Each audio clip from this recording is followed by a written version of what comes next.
This is Nursing Uncensored. I'm your host, Adrianne Benning, and I invite you to listen in on conversations I've had with real nurses about the crazy and wonderful lives we lead. This podcast is meant to create laughter in addition to serious discussion, and nothing is off limits. We're always honest, but we're not always safe for work. Please listen responsibly.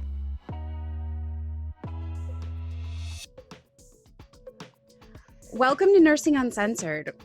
Today I get to fangirl a little bit because I get to bring you one of my personal online mentors. She's an experienced nurse, and half, I believe, of the Novice is the new nurse team. Yes.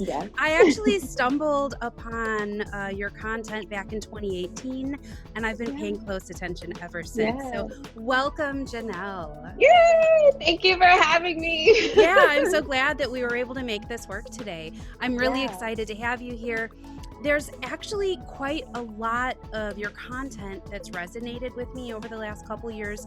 And a lot of the things that you talk about in your IGTV posts, stuff on YouTube, other interviews I've seen you in, you've talked about things that have literally become, what do I want to say? They've become parts of my thinking and my mindfulness, both in my personal and professional life, and have helped me kind of battle some of that crippling anxiety I felt as a new nurse. We have that similar thing in common. We both want to take away all of that ickiness that comes with being new. So I'm happy today to introduce you to my audience, and I would love for you to tell us more about yourself, what you do, how you're involved in nursing, all the goods. Give us the goods. All the goods. Yeah. So thank you for having me. I'm super, super excited to be here. And I love when I get a chance to connect with not just my audience in like a major way, but like in a one-on-one personal way, you know, like it feels like this is what it's about, like being able to connect and see and talk to people where there's actually change happening, because that is part of the goal. So I've been a nurse now for 8 years. That it went by really, really fast. And majority of, I would just say the whole entire experience has been in pediatric critical care. Within the first 3 months of starting out as a new nurse, I was on an adult oncology unit, and it's like more med surg, because when you're that new, they're not really giving you anything oncology.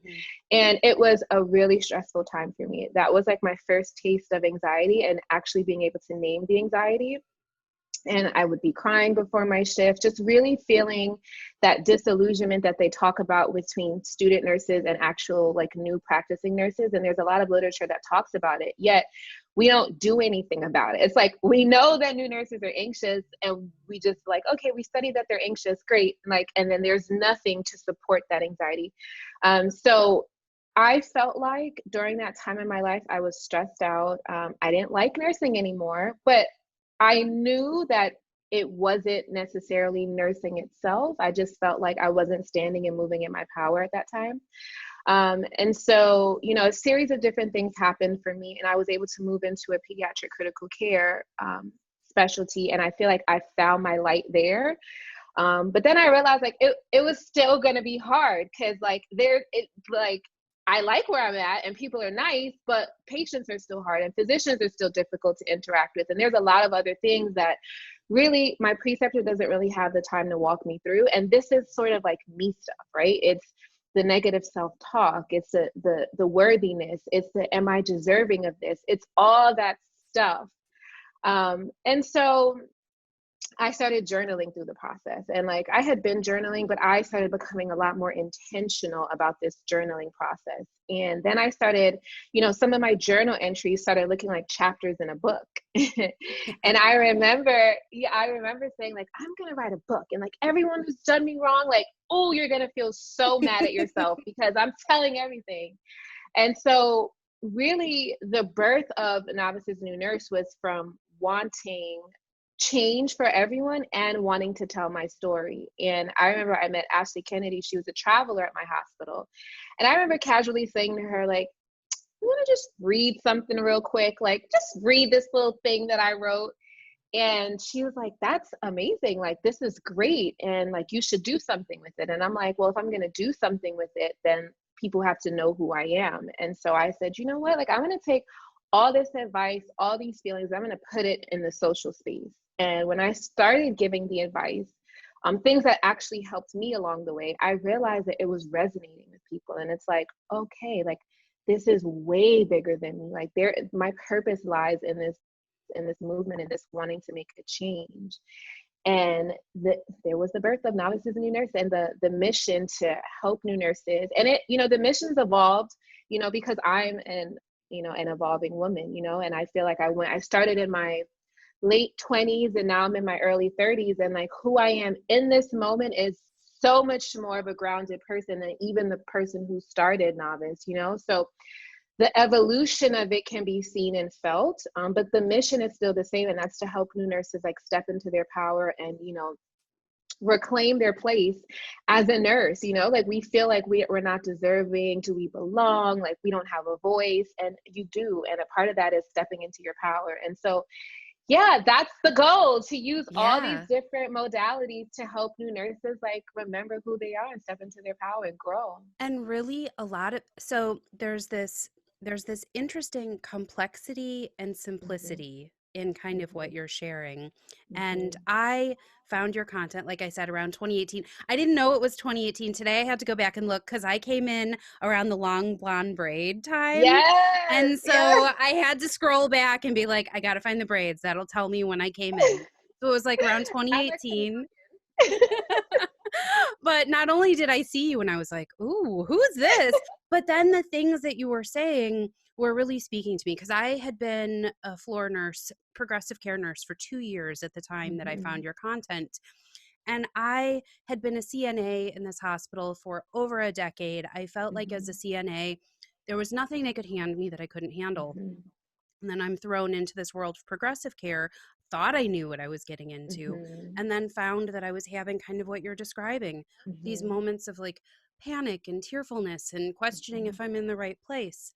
And I mhm. started listening to these little short videos that you were putting up, Mhm. and they very much sound like chapters of a book. And now that I know that, that's kind of where it was born from, it makes more sense.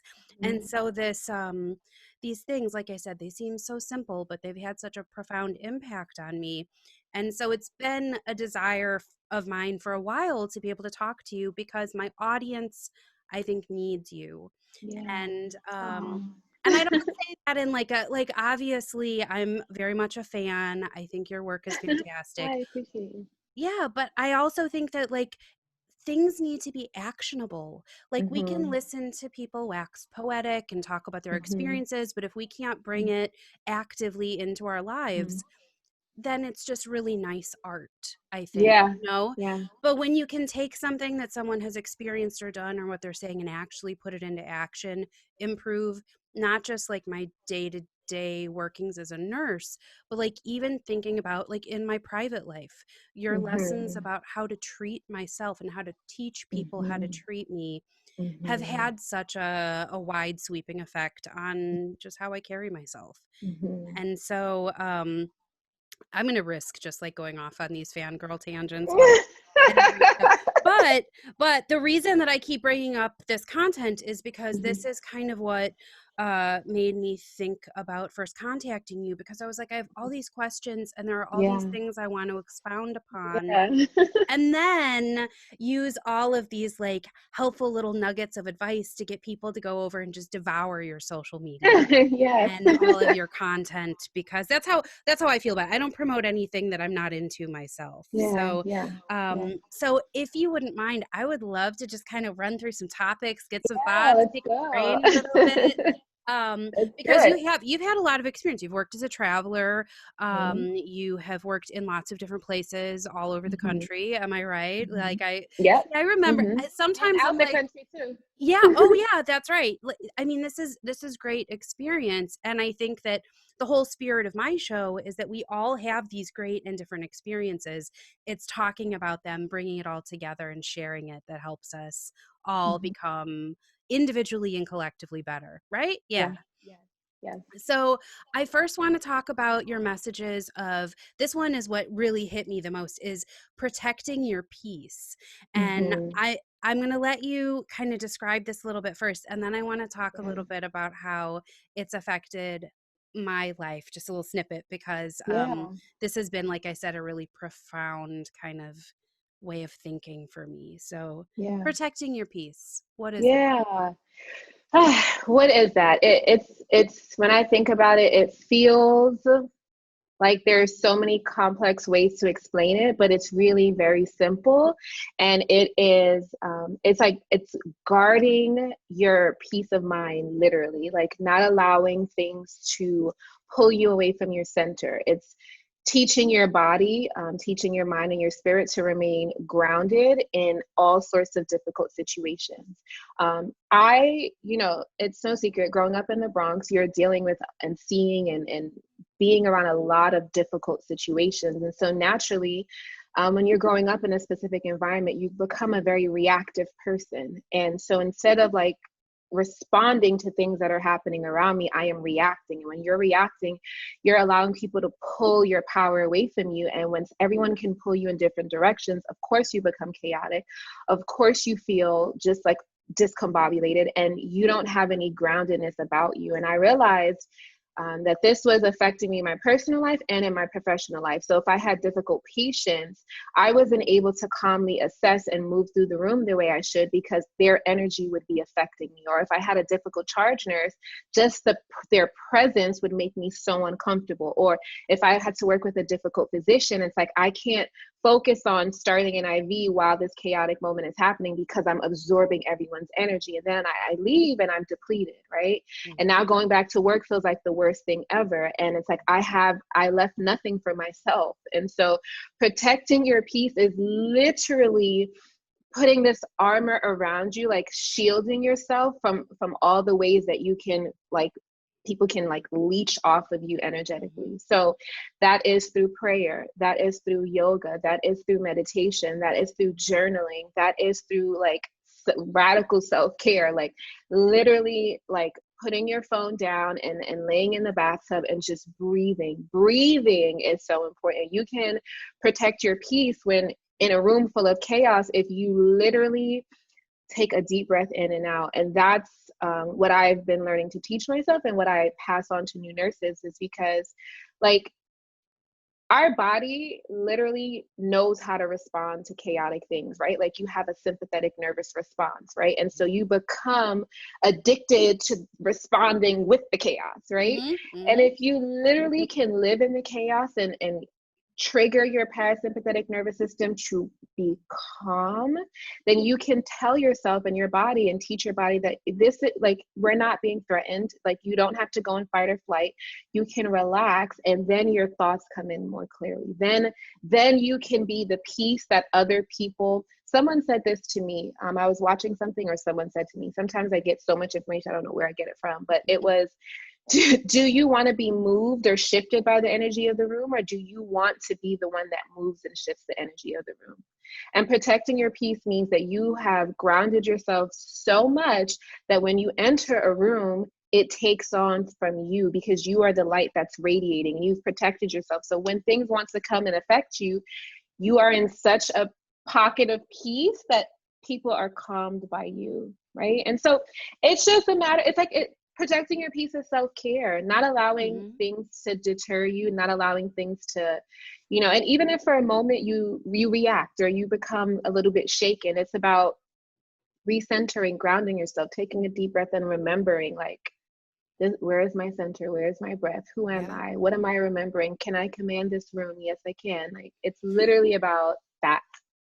Yeah. And I think one of the reasons that message kind of grabbed me is because I started on pulmonary step down care. So, Mm-hmm. of course, with any emergency, there's a level of chaos and panic. Mm-hmm. But I feel like when patients have a certain level of breathlessness, that Mm-hmm. there comes this panic that's unlike Mm-hmm. other specialties. And I realized that I was absorbing their panic. I was Mm-hmm. feeling, oh gosh, they can't breathe. I need to act now. Well, in that time that I was working myself up, I could have been, okay, they can't breathe, but I can. Let me Yes. calm myself Yes. so that I'm, instead of fumbling around and knocking things over and being panicked, I'm moving intentionally, Yes. and I'm actually saving myself time and effort to helping this patient, because I've kind of found that sense of calmness. Mhm. And what I was so frustrated with initially was, I was like, well, damn it, how are you supposed to do this in an emergency? But it's what you said. It's this Yeah. continual process Mhm. of caring for yourself so that this becomes your default setting. Yes. Exactly that. And that is so important, because you've even talked about how this, what does this look like? It's not just what we've talked about so far, but it's also making sure you're not sitting in the break room talking to the one person that just complains for the whole Yep. hour, Right. protecting yourself from just being battered by that All that negativity. negative energy. Yes. It's Because literally, goodness knows, yeah, we got enough. We got enough negativity.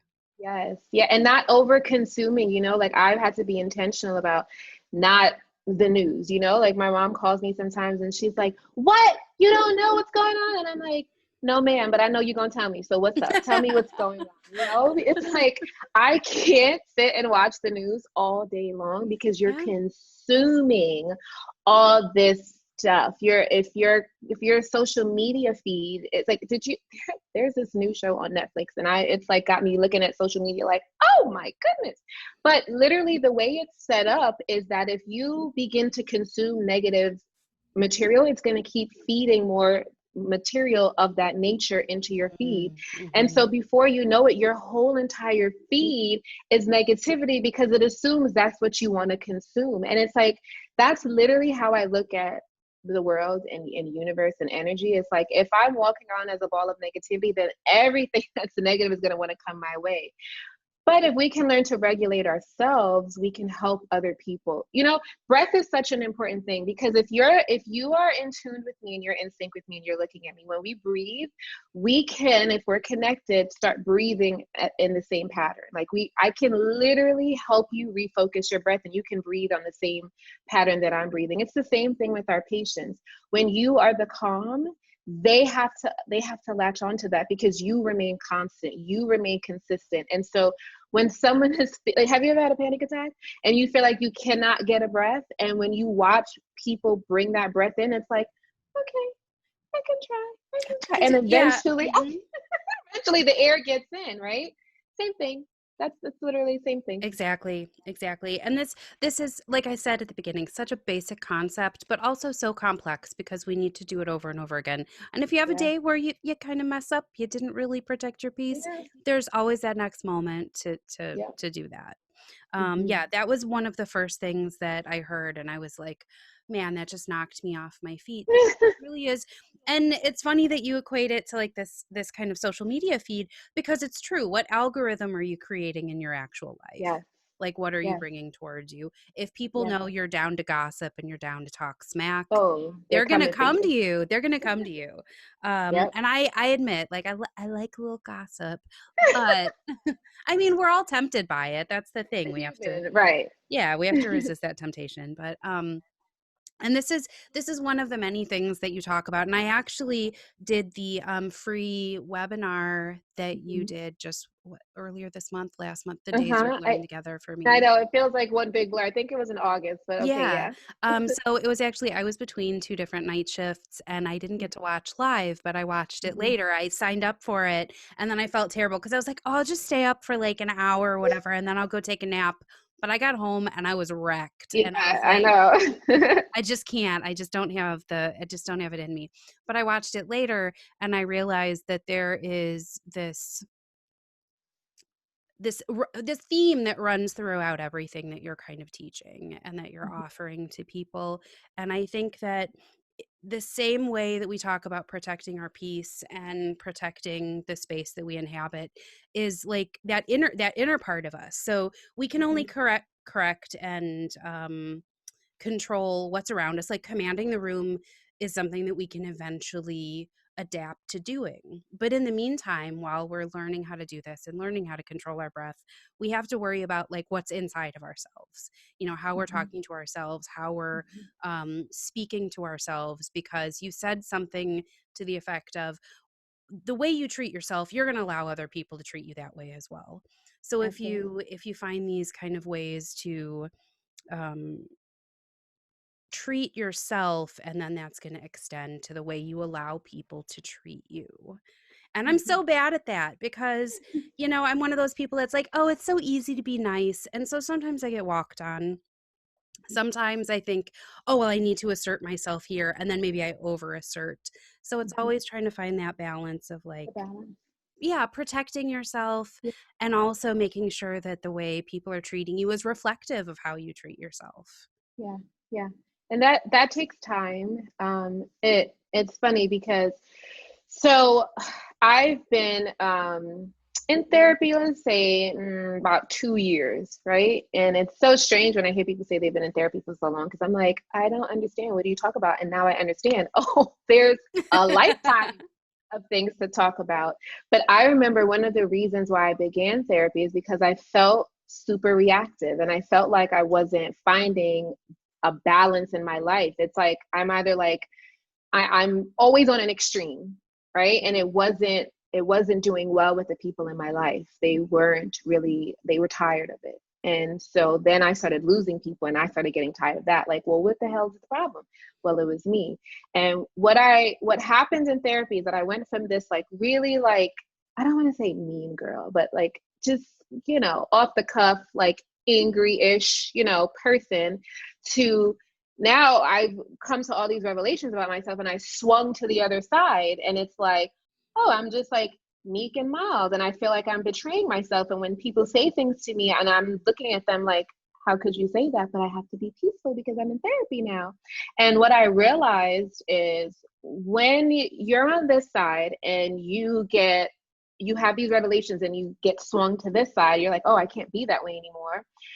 Any movement towards the middle, which is balance, still feels like you're walking towards the other person. And that feels scary. And so you feel like you're betraying yourself. You feel like you can't trust yourself. You don't even know who you are. But slowly you start moving and you realize this is the middle because you may tip this way and you may have a reaction that you don't like, or you may not stand up for yourself in a way that you don't like. And you start moving back towards this way. And eventually you'll find that sweet middle ground. And that takes time. Like initially it feels like, yeah, I'm betraying myself. Like I want to stand up for myself, but I overdid it that time. I don't like that. And it's like, but I also don't like what it feels like when I don't speak up for myself. So where's this middle ground? And the more you practice, the more you see how the world is reacting to you, the more you stay in tune with how you feel about what you just did for yourself, the more you'll find your balance. So like in the beginning, yeah, like standing up for yourself, making decisions for yourself, stepping away from who you once were and finding that middle ground does feel a bit uncomfortable, but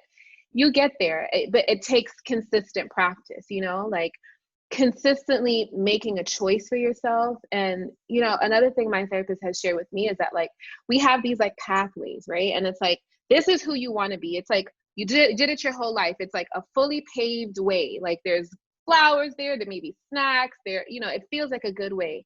Then there's this other way and it's like bushes and like there's no pathway and it's like, how am I going to get through there? This is where you're trying to get through, but you've never gone there. So it feels like, well, how am I going to go?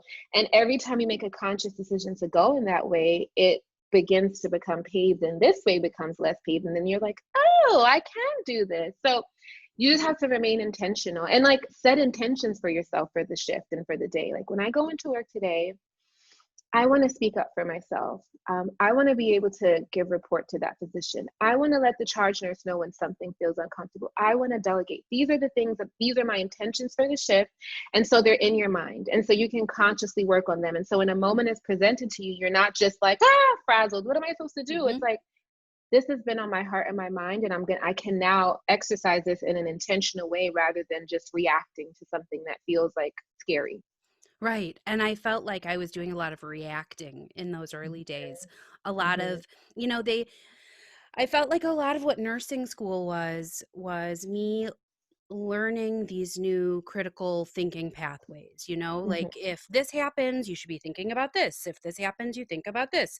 These are the Yeah. interventions that come with this nursing diagnosis. So I felt like there was supposed to be a lot of this like automation of thought. Yeah. And I was forgetting to take those moments, take those breaths and think like, okay, yes, this is an emergent situation. I want to act swiftly. But I also want to continue those habits of like keeping my Mhm. calm. And if I do, like you were saying, if you maybe take it over the edge, you maybe overreact in a way. Mhm. Like I've had to advocate for patients that I felt like something was wrong and maybe I couldn't put my finger on what it was, but I felt like the doctor wasn't listening to me. Mhm. And in those early days, I felt like I was maybe either not reacting enough and Mhm. not being assertive enough in communicating what I needed to communicate. And Mhm. then I thought, oh, this time I'm not going to let him talk me down. Yeah. And then maybe I'm a little too intense. And it Mhm. turns out that it's something that is manageable and I don't need to like Mhm. be completely Mhm. freaking out. But this constant need to strengthen this muscle is the thing Yes. that gets frustrating, because Yes. it takes time. Takes time And and I think practice. and practice, yeah. And I with all things, especially this habit started when I started recording this podcast like 3 years ago. Don't know Mhm. how to use editing software. I don't really know how to use any audio equipment. So I decided I'm just going to learn one new thing a week, okay? I'm Mhm. not going to overwhelm myself. I'm just going to focus on that one new thing a week. Mhm. And if I just focus on that, I'll get a little bit better at it and then maybe it will become habit. And so Mhm. that way of thinking reminds me a lot of like this way that you talk about of like Yeah. developing these slow habits. And that's just it. Mhm. It's never going to be an overnight thing. Nothing we No. do in this industry No. is. The journey. And you break it down in ways that seem so manageable to me. Mhm. So, Mhm. this is a lot of me just telling you how much I like your work, but really it's because I think, like I said, there's substance to it. You can actually Yeah. take these things and actually do them in Yeah. your life. Yeah. Um, Something that I put on the little list of things I wanted to talk about was, as you start to grow into your strengths and you start to learn your strengths, Mhm. there become these times where you find yourself growing into like different positions on your unit, leadership roles, whether it be working as charge nurse or working as a resource nurse or Mhm. whatever those leadership roles are, heading a Mhm. committee. Or I feel like there is a finesse that needs to happen there as well, Mhm. because you want to remain true to your girls on the front lines, the one that you're Mhm. like cleaning up undescribable messes with and that Yeah. are really your peers, but at the same Mhm. time you want to step into this role where you're helping to lead them and influence them Mhm. and make the team better. And Mhm. sometimes you get those people that maybe resist Mhm. you growing. Yeah. Maybe they don't want you and maybe they don't even realize they don't want you to Yeah. grow, but for Right. whatever Right. reason, you're struggling with this growth into a new leader. Yeah. What are some things that you think about or that you recommend to new nurses as they're starting to grow out of this novice role and Mm. into like the well experienced providers that we become? Yeah. Um, First, we're leaders from day one, Oh yeah. and Mm-hmm. so if we can Cliche. remember that, if we can remember that and hone in on that, then transitioning into a new title shouldn't really change much about the way you carry yourself and the way you move throughout that unit. Respect, number one and first and foremost, right? Like always have respect for yourself and always have respect for the people that you're working with. A lot of everyone knows true leaders and then people who just want to be bossy, right? Mm-hmm. And there's a difference with how people receive you. There's a difference in how people speak to you. And just I feel like always moving in authenticity, right? Like always being transparent, which is, hey y'all, like you know that I understand, you know, what we're going through on this unit, but here's some of the new responsibilities that I have to also consider. And, you know, be vocal with me. Let's talk about it, but also, you know, work with me and be flexible in knowing that I'm doing the best I can from this standpoint while still considering your standpoint. Everyone wants to know that you're approachable. Everyone wants to be seen and heard. And I think that when, as nurses at the bedside, when we become a little bit upset is when we don't feel seen and heard, when we don't feel appreciated, when our work and our frustrations sometimes aren't validated by those people that we look to. So always, I feel like, you know, remaining fully transparent and like making sure that people feel seen and heard, and also making sure that you know what being seen and heard feels like within your own self. You know, like a lot of times we want to do things that we don't even know what that feels like within our own body, you know, like what does it mean to you to be seen and heard? What does that feel like to you when you feel seen and heard?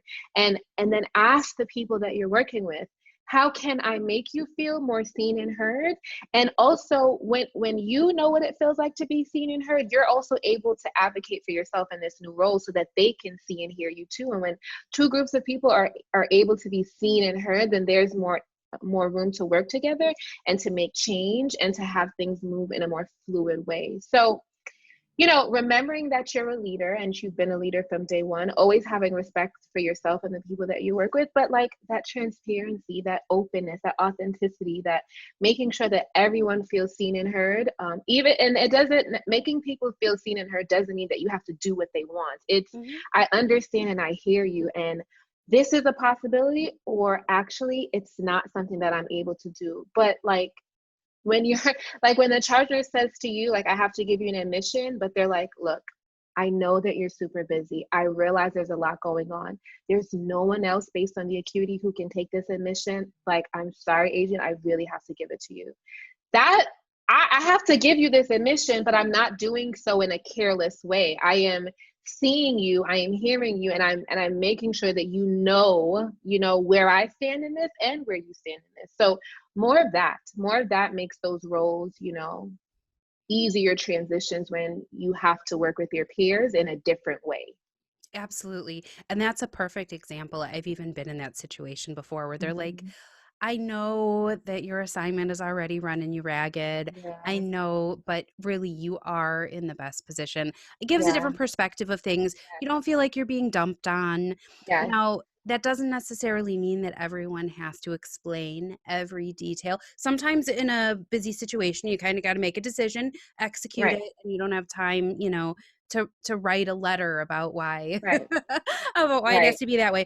But I think that as a general rule, that's a great way to communicate, because that, I mean, even just in your personal life, Mm-hmm. hey, I know you really wanted to go out to dinner tonight, but there's this thing that I got to do, and here's why it can't wait and why this has to take precedent. Anybody wants that kind of courtesy. And I Yeah. think it's interesting that we need to deliver it the same way that we would expect to receive it. So, Yeah, absolutely. Because it's a team, you know, like we're all working together. And so you want to know that everyone's pulling their weight in a specific kind of way that's mhm. going to be conducive to the overall goal. And so I think it's nice when team members, and I tell my new nurses, this even matters with delegating. Like, yeah, you know, I give them like my whole thing is educate when you delegate, always. And there are like 5 key things that I want them to always use, especially when dealing with, you know, difficult CNAs or PCTs or techs, whatever your hospital calls them. Because yeah, you know what? They have a heavy load too. And yeah, you need some things done. But you know what?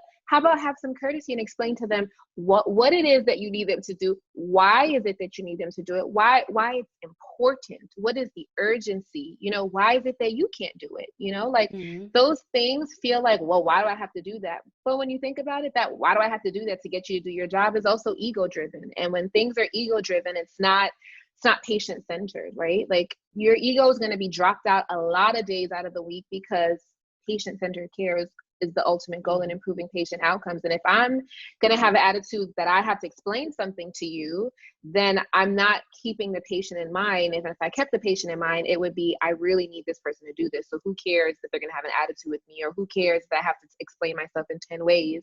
The patient is the priority, you know? And again, Right. it just is that mutual respect. It's just respect all Absolutely. around. Hmm. Absolutely. And I find that when you give it out, you get it back. Yes. As a CNA, a long-term CNA all over the hospital, I remembered the nurses that treated me well. Yep. And even though I don't play favorites, I do my care for the patients, not the nurses. Yep. But it was such a better night when I knew my nurses were going to do everything they could. They knew that I was busting my butt. Right. That teamwork that you build over time really does become Yes. important. It can make a horrible shift so much better. Yes, it can. It can. So For you have all of these wonderful things that you've been teaching and that you continue to post about. You're very active sure. on Instagram. But I want to talk more about how people can find you because I wanted to lure them in with all of this information. But I really do want all of my nursing students, new nurses, even at 4 years in, like I don't consider myself a brand new nurse anymore, Mhm. but so much of what I learn from you and kind of what you talk about has benefited me even at the 3, 4 year mark into Yeah. nursing. So Yeah. where are you? Talk more about what you do. I want to hear more about you. Yeah, so novicesnewnerds.com, Hmm. that's like the first place.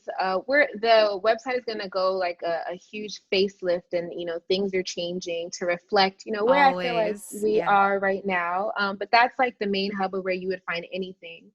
And the nursing with finesse information is on there as well. But on social media, on Instagram at Novices New Nurse, on Facebook at Novices New Nurse, I am pretty active, like all over via email, info@novicesnewnurse.com. So that's where I am sharing a lot of my information. That's where I share when I'm having classes. That's when I share just like videos, like anything that I feel like I want to get out into the world. It starts through the social spaces and via email. And if you go to any of the links on novicesnewnurse.com or on Instagram, you'll find like places where you can sign up for like a newsletter or just Mhm. little things that come to my heart. I share in random ways. And then there's the book that's coming, so that'll be a way to Yeah. like digest all the information, which is it's an affirmations book for new nurses. So it's like really mindset shifting is what that book is. It's the first of many, but So this yes, makes me think of on your Instagram how you always have these little post-it notes, these little yes. thoughts or like little things to take with you. And honestly, I really like those. It's not just that, because too much. But like there'll be a picture of you, there'll be a picture of something cool, and then these little notes, these little Yes, reminders. And I yes, love that. It feels yes. like a friend, like a best friend that's just like leaving a post-it note in your Mm-hmm. backpack or whatever. And uh-huh. But I think these affirmations are important because we are creatures of repetition, and Yes, what we do over and over again becomes truth for us. yes, And so that's maybe that's why I go back and if I find content, not just yours, but any nurse that I yes, found that has content that resonates with me, I'll like bookmark it, save it, screen yes, record it, yes, take a yes, snapshot. Um, but I think that it's also important that in addition to all of the social media and all of the things that are available, that making these connections directly are really important. There's a YouTuber that I follow. She talked about how back in the day, um, uh, that in order to like learn something, you had to do it through these very formal routes. mm-hmm, And now we have people like yourself who mm-hmm, are teaching in these arenas that are very non-traditional. mm-hmm, Like, mm-hmm, even 10, 20 years ago, I don't think people mm-hmm. were learning Yeah, independently yeah, online. At yeah, one point, this would have been so nerdy, but now as a society, we're like, hey, I'm going to learn like these master classes that I yeah, see everywhere. And so, like I said earlier, I did the free webinar that you did as mm-hmm, kind of like a sneak peek to your Nursing with Finesse mm-hmm. program. And the Nursing with the Finesse program is on my to-do list for 2011. No, I'm serious. And this is not just because you're here and I'm talking to you. This is Mm-hmm, not like one big mm-hmm, promotion. But honestly, I feel like the stuff that you talk about in nursing with, first of all, nursing with finesse, like who the hell doesn't want to nurse with I finesse? know, I mean, right? who Like, doesn't want to do anything with finesse, It's genius. But I think that there's something to that. The connotation of that is Yeah. that you're not just doing it, because I often talk about how I feel like I'm stumbling over both of my feet. Yeah. And so that finesse is really important, and gaining that early on gives us a totally different way to carry ourselves. Yeah. Yeah. Yeah. So the course, I mean, obviously, if you want the info, you got to come to the course. Uh, but people when so you did you just do one? I'm trying to remember. Do you have one coming up? Forgive me, So my dates no, are I don't have a date on the calendar yet. It literally is based on like each cohort, like how I feel like they're doing. And then just like for me, I get like so wiped out that like I pace myself because I'm such yeah. a like in it, I'm such a giver. Like I'm giving, giving, giving, giving. And then I get like really wiped out and I'm like, oh, I just want to hide. And so I'm, trying to learn how to like pace myself through it. But yeah, you just have to like literally like stay on top of like my emails and the Yeah. page because there is no specific launch time. So like when I literally say enrollment's open, like I don't know when it's going to open again. I Sure. literally mean it's open, and when it closes, it closes. And I may reopen it the next week when I say that if I'm feeling up to it, and it may not be for the next 5 months. Just it depends on how I feel with the cohort that I'm working with, Mhm. and just like where I'm at in my life. And I'm trying to find a way that makes this more of an automated thing, that I can pull away from a little bit. And I'm bringing in now like other people. So like I'm going to be working with another educator that like an actual, she has her master's, she's an educator, she's going to be like teaching some courses, like some sections within Nursing with Finesse. I also have an actual like certified nurse coach who's going to actually lead some like sessions, mindfulness sessions within it. So I'm adding in other people to support the community that pulls me a little bit back, because there's like Yeah. so much material in the videos anyway that is like already there. So hopefully when I can have all of those things in place, then I can like be consistently opening Sure. up Nurse and Finesse like every day So we just for need to like everyone. pay attention, stick around. Yeah, I'm gonna be What did they monitoring. used to say? Like, don't change that channel. Like, stick. Don't change that channel, So in seriously. the meantime, we get the book to look forward to. Does the book have a Yes. title? Yes, it is called Lavender and Peppermint Tea. And that sounds like what? But I'll explain. My family's Jamaican. I am Jamaican. And growing up, like peppermint tea of any sort is like the thing that we use as like a fix-all. So like if Mm-hmm. you have a headache, your grandma's gonna offer you some tea. You have a tummy ache, your grandma's gonna offer you some tea. You feel like you have some indigestion, tea. If you have the flu, tea. Everything, you're offered some tea. And like in the beginning of my career, when I was feeling like so much anxiety, the anxiety would actually make me nauseous, and a part of the way that I would alleviate that nausea would be with peppermint tea and lavender. So like I diffuse lavender, I put lavender on my body, I'll like throw it on my pillows, I throw it in the shower, and it became a sense of like calm for me. So like it's like my body knew we're safe to like relax. Like that was the beginning of me trying to like regulate my calmness. And so it became that for me, a symbol of safety, a symbol of calm, a symbol of like decompressing. And so for me, this book represents that. And it's like my gifts of lavender and peppermint tea to all new nurses everywhere. It's like a token of calm and reassurance and knowing like you're not alone in this. Like I've been here, I've done that. And I've worked with enough new nurses to know that this isn't like just them and me. Like it's all of us. And here you go. Here's this reassurance. Here are all my experiences. Here are all my reflections for you. So yes, that's what lavender and peppermint tea is. I'm a little emo. I'm a little I mean that. So actually over the last few weeks, especially with all of the pandemic, uh, Mhm, and I'm in a state where we don't like we're kind of a hot spot. But the point I'm mhm, making is that I've started going to work and I've been having this earth-rocking nausea. My mhm, anxiety used to manifest outwardly, like very mhm. nervous, very jittery. And now Yeah. that I'm at the phase where I can kind of like pull that back. I can control those Mhm, reins a little, but now mhm. it makes me feel really upset in my Yeah. tummy. And Yeah. so actually, I was thinking someone actually told me a couple days ago that I should try peppermint tea. And so when Yeah. you started talking about peppermint tea, I was like, Yeah. damn it, it's that peppermint tea connection Oh, again. So, yes.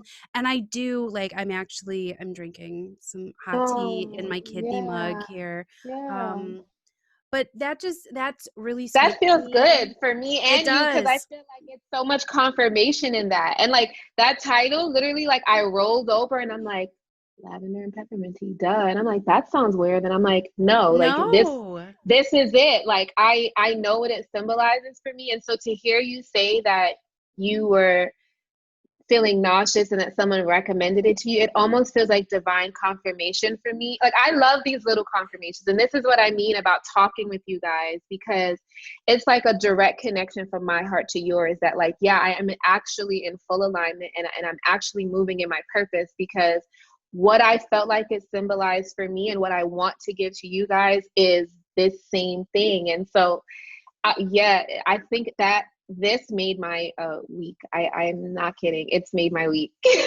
I think yeah, there are these connections, these things that come around again, and you're like, wait a minute, Yeah. didn't somebody just like when you hear a word that you haven't Hmm. heard in Hmm. forever, and then you hear the same people use that same word over and over again. Hmm. When you start to ponder on it, you see that there's like some message. I think the universe does these little things for us. I think they connect Yeah. us when they need to. Yeah. Um, but I think that's so lovely. And actually, I've recently tried to reignite my reading for pleasure because I Okay. became school put me very much in that mindset of like Yeah, for it happens. education, read nonfiction so that you can better your job.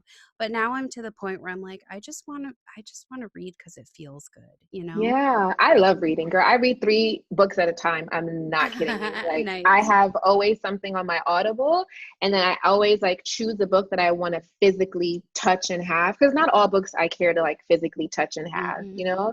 But I'm always like right now I'm trying to finish up one and I just started another and then I started another on Audible. And this is how my mind goes all day All long. my book nerds out there want to know what you're reading. I just heard them ask me.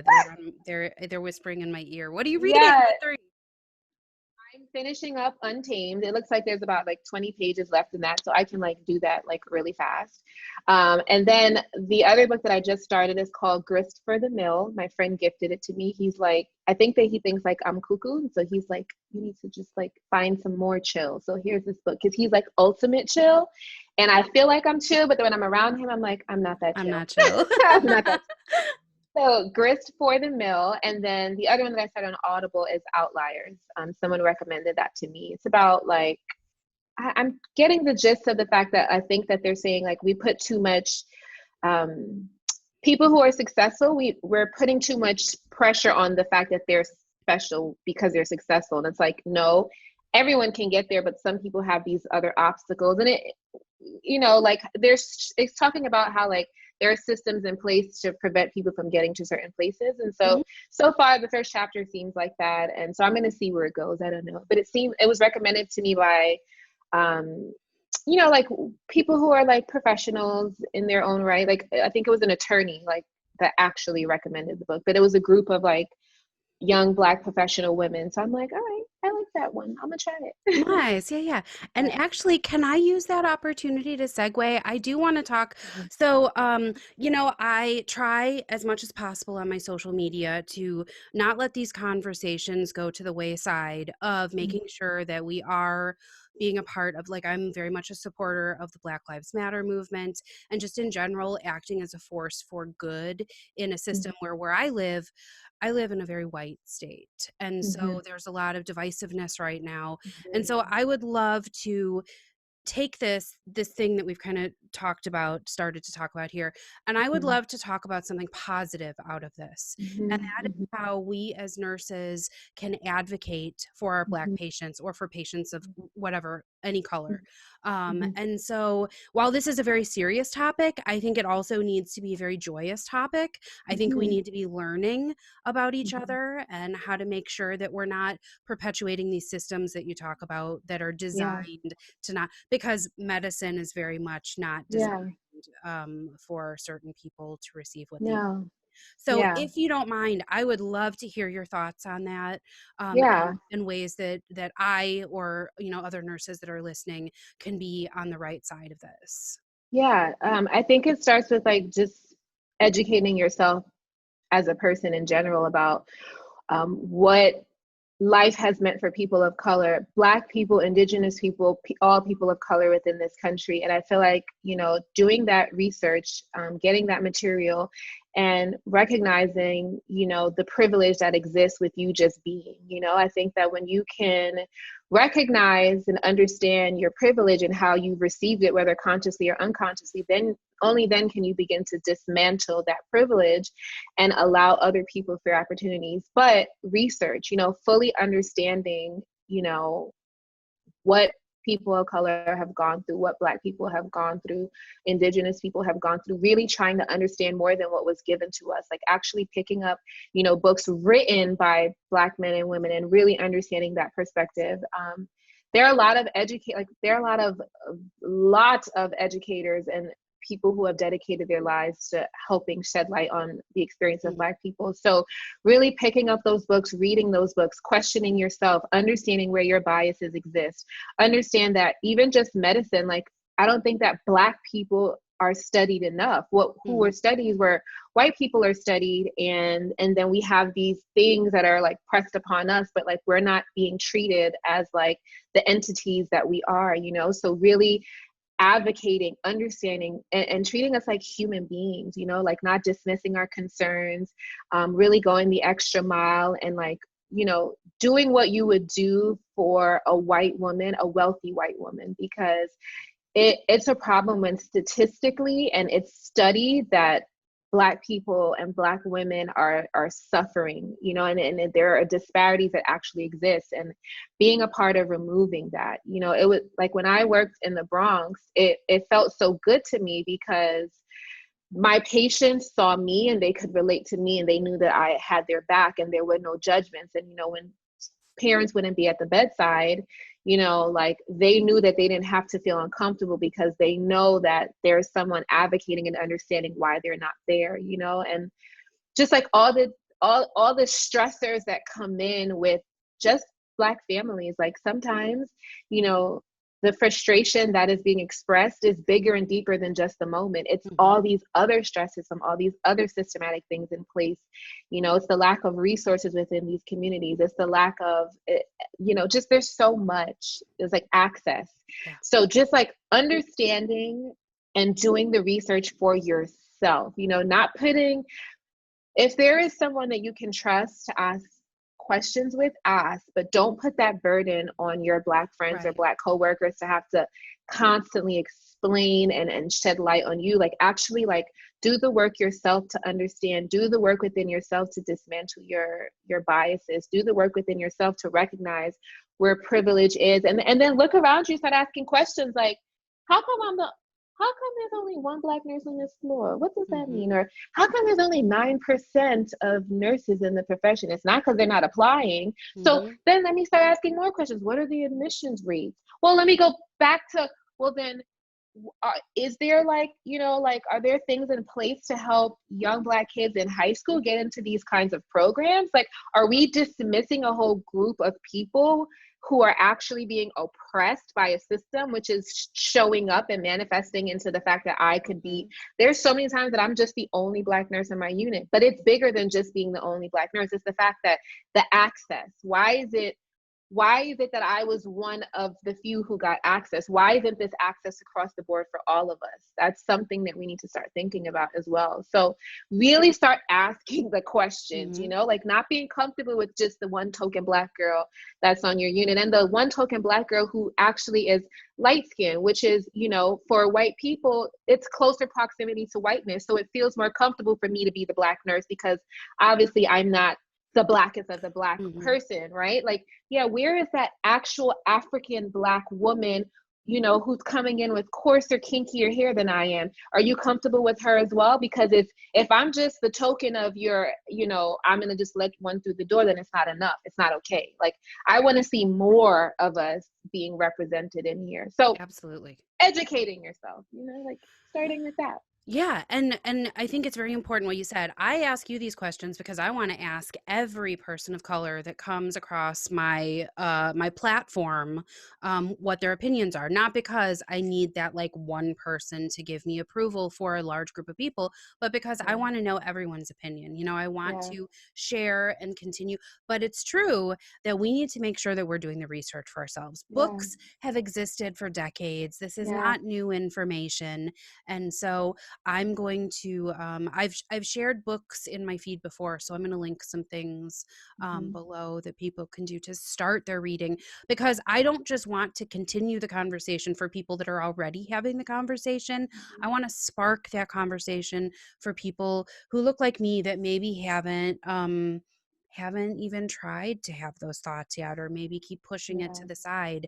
But I think that we strike while the iron's hot, right? You know, while people are talking and while people are engaged, we need to not let these conversations fizzle away. So I yeah, encourage people to actually do that research for yourself. And yeah. also, when you're on the floor, regardless of who it is, you know, think about, why am I reacting in this way? You know, why am I having these feelings towards this patient? Is it reality, or is it biases that I've carried with me Yeah, for a yeah, very long time? I think it's really important that we have these discussions. yeah. It's been an interesting journey for me because I try to be very vocal. I come from an activist background ever since I was like a teenager, getting involved with Mm-hmm. women's reproductive rights, things like that. And Hmm. so I feel that as a white woman, it's really important that I speak up often and Hmm. frequently. Hmm. Because again, while I'm asking you questions, I think the burden is on me to learn. I'm very grateful that you're willing to open up and talk about this with me. I don't take it lightly. And Hmm. so I know that it's uncomfortable for me to have these conversations, but that's why I need to have them, Yeah. because I'm trying to knock myself out of my comfort zone and bring people with me on this little platform that I have. Yeah, Um, absolutely. Super important, super duper important that you are using your space to shed light on really, really important things. And I think that we need more of that, not just, I think we've heard of this term performative allyship. And mhm. it's like, you know, yes, let's start the conversation here, but like, let's actually be living it, moving in it, breathing in it. It's not enough to just say, Black Lives Matter. Okay, Right, guys. right.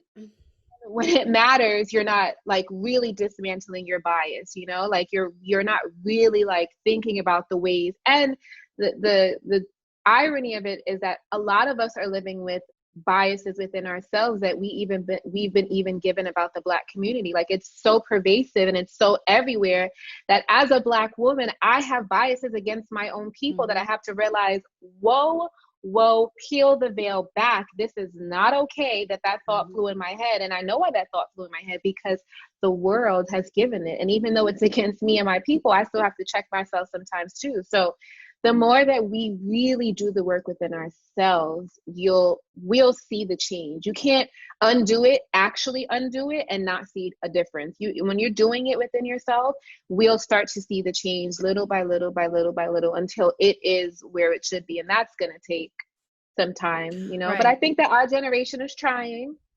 I will say that we are trying. We are trying. Absolutely. And I think it's like what we talked about, even with talking ourselves out of our power. It needs to be habit forming. It needs to be, okay, maybe you screwed up that time. Maybe you didn't speak up when you could have. Maybe you didn't educate Right. yourself where you could have. But there's always that next opportunity to make up Yeah, for that. absolutely. So I wanted to make sure that that I, with this, like I said, I have a handful of I don't know, maybe 10,000 listeners that are actually subscribed. And I've gotten letters from them saying like, some people aren't speaking out about this, or they're doing it in a very performative way. Yeah. And so I just want to encourage any listeners that want to share stories, share experiences, or how they are growing independently instead of Yeah. relying on people to spoon feed you this information. Yes. I Yes. see a lot of people go into Facebook groups and they go, even like the podcast group that's like nerdy Mhm. podcast info. Well, how do I hook up this microphone? Right. Did It's you like Google? Did you do Google. any research? Did you do Did you? anything before coming to this Right. forum? Like, hey, can you just tell me um, Right. Well, I think in all, It's so funny because I say that to new nurses as well. And I tell them, like, okay, some of this not knowing how to do something, also, like, you have to take some accountability for yourself. And when you're going to ask someone for help, let them know what you've done so far and where you're still missing and confused, right? So, hey, I went and I looked at the med book, and I looked at the ways that these can be administered or the way it can be reconstituted. It wasn't clear on whether we reconstituted it with normal saline or sterile water. That can you Do you know if there's somewhere that I can find that answer versus how do I reconstitute this med? It's like, well, I'm exhausted too from having to always explain to you, and it, to tie it all in with new nurses and with everyone else. Like, you can exhaust the person that you're asking the question towards, so just as a Black woman, to be living the experience with being a Black woman and feeling the burden of Black people, Black men and women, and not just Black men and women, like all, like trans men and women, non-binary, like the whole spectrum of Black people, to be living these experiences and then now have to answer your questions and help you pick apart your biases. Well, I'm tired too, sis. Like, could you come to the table with what the work that you've done? Because I can't be living this and trying to explain to you at the same time. And that's where true allyship comes in, is when you actually do your own work and you can join the conversation from an informative place rather than I have another question and another one and another one and another one. Right. Again, it's this balance between acting like an expert and acting like you don't know anything. It's finding that middle ground of like education and advocacy, and then teaching other people that maybe are on that same journey, so that it's nice when the kids and the students in the class help each other rather than relying on the teacher to answer every single question. Absolutely. Yeah. So now that we've talked about how you're kind of, we need to make sure we're protecting you from having this freaking exhaustion of being an ambassador for your kids every minute of the day. But let's talk about something that's a little bit more acute and that we're all kind of dealing with. We've got this pandemic. Autumn is coming up. Well, it is autumn, right? It's autumn now. Technically, I guess, yeah. What are your plans? It's 90-something degrees here, just FYI. Yeah, I'm in Iowa. It's like what is it? It's like in the 60s here, in the 40s at night. Girl, 97 degrees. Did you hear me? Where is the fall, Los Angeles? It's 97. On one hand, I get it, but on the other hand, I'm kind of like, what's the complaint? What's wrong? No, but I get it. I like seasons. I miss it. Being from New York, where I want cold. Give me some cold air. I'm tired of hot. Like, enough already. But global warming, so here we go. Yeah, we just had like a month and a half ago, we had like a hurricane here. It was like 100-mile-an-hour straight winds that like destroyed entire towns. Wow. It's wild out there. But what are your plans? Are you I know that you're in a different part of the country. I am still very much on like social distancing, even to the point of just like quarantine. I'm not really going anywhere. But what plans you got for the fall? How are you planning to keep yourself safe as we move into flu season, basically? Yeah. So I take I don't want to say much more, but I definitely take a holistic approach to my health. And especially during cold and flu season, and now to add COVID into the mix, there's no change for me. Throughout the viral season, I usually always have a concoction of herbs that I take that are immune support. And, of course, the little bottle says not supported by the FDA and la, la, la, la, la, la, la. I feel supported by it. I know that there's research out there, not a lot of research because, of course, let's not get into the politics of life. But I use herbal immune concoctions to help me. So that's like echinacea, that's elderberry, that's black seed oil, that's oil of oregano. Got my elderberry right here. Yes. Yeah, and I literally put that in they're like little tinctures and oils, and I put that in a little hot water and I drink it every morning. And good rest, like lots of sleep. Like I don't play with my sleep time. So yeah, I have a consistent regimen of trying to get at least 8 hours, 6 to 8, I will say. But like during viral season, to offload the stress of your body, which I learned from a nutritionist, is like to actually have a bedtime and a wake up time, because a part of the body, a stress that our body senses is am I going to sleep, and what time am I going to sleep, and how much am I going to get sleep? And so you can reduce some of that stress in your body by setting a bedtime and having a wake up time, so your body knows that it can rely on that to decompress. Lots of water, flush your system out, drink water. If you can, I know it's hard. I mean, I'm lucky I get a lot of sunshine here, but like vitamin D supplementation, vitamin D is also related to immune support as well, among other things. But a lot of, I feel like, I don't know if it's a lot of people, but I know particularly Black people are vitamin D deficient. So really like taking those supplements to make sure that your body is like actually in a good place. And yeah, like social distance, it's really important. Wear your mask. I know there's like so much controversy about masks, but I'm like, I don't get the controversy. Like, put the mask on, because it's science, it's proven. If you sneeze, there are particles that are going to fly. If there's something viral in there and someone inhales it or touches it, they're going to get sick. It's a courtesy at this point. And if you must, like, I know that I'm concerned about the holiday season, because I'm going home and I keep having to remind my family, like, listen, y'all, this is still COVID. So uninvite all these people to this Thanksgiving dinner, because if I come home sick because of y'all, we're gonna have a problem, you know? So I'm making everyone, and this is something that's simple that everyone can do too. Like, I want everyone to get swabbed before I get there, because I have to get swabbed.